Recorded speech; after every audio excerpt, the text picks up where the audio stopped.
আসসালামু আলাইকুম। পাখিগণ Noakhali Facebook page এবং ইউটিউব চ্যানেলের পক্ষ থেকে সবাইকে স্বাগতম। আজ একটা গুরুত্বপূর্ণ বিষয় নিয়ে চলে আসলাম, সেটা হলো গবাদি পশু। গবাদি পশু খাদ্য এবং রোগ ব্যাধি নিয়ে গুরুত্বপূর্ণ কিছু বলবো আপনাদেরকে। যেমন এখন বর্ষাকাল, আমরা গবাদি পশুকে বৃষ্টি হলে ঘর থেকে বাইর করব না। আর যদি বাইর করি, গাটা একটু সুন্দরভাবে গামছা দিয়ে মুছে দিব, সুন্দরভাবে পরিচর্যা করবো। আর দ্বিতীয়ত, বর্ষাকালে ছাগল যদি বৃষ্টিতে ভিজে, ছাগলের পিপিআই রোগে আক্রান্ত হতে পারে।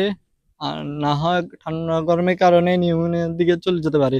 এই কারণে ছাগলের মৃত্যু ঝুঁকিও হতে পারে ঠান্ডা গরমের কারণে বা নিউমোনিয়ার কারণে। আর দ্বিতীয় কথা হলো, গবাদি পশুর খাদ্য হইল খড়। এই খড়ে আমরা অনেক সময় ধুই না, মুছি না, ঠিক মতন চাই না, কাটে নি, হিফাই বা খাওয়ার পাত্রে দিয়ে দিই।